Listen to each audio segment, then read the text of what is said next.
Ailem at yetiştiriciliği yaptığı için çok uzun yıllardır aslında atlarla birlikteyim. Ama 2012 yılından bu yana da profesyonel olarak atlı okçuluk sporuyla ilgileniyorum. Bugüne kadar pek çok başarı kazanmak nasip oldu. Hem ülkem adına hem bir Kırım Tatarı olarak öz vatanım adına farklı başarılara imza attım. Atlı okçuluk camiasında çok uzun zamandır bulunuyorum ve etrafımdaki herkes de benim Kırım Tatarı olduğumu biliyor. Bundan dolayı çok mutluyum.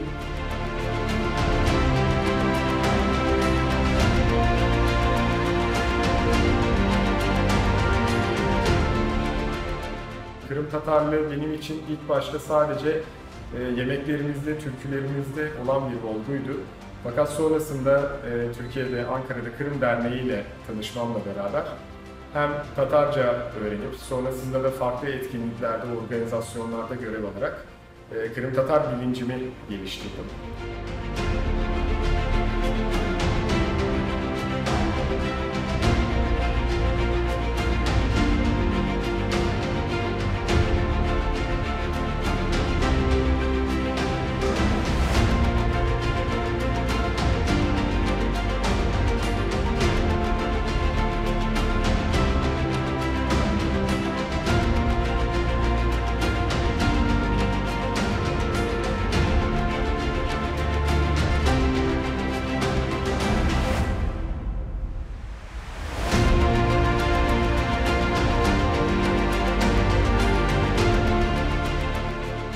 Bundan sonraki hayalim benim hem buradaki gençleri yetiştirmek, hem ileride belki nasip olur Kırım'da bir atlı okçuluk okulu kurarak Kırım Tatarlarının da bu işte çok ileri seviyeye gidebileceğini göstermek. Çünkü bu bizim atalarımızdan gelen bir spor.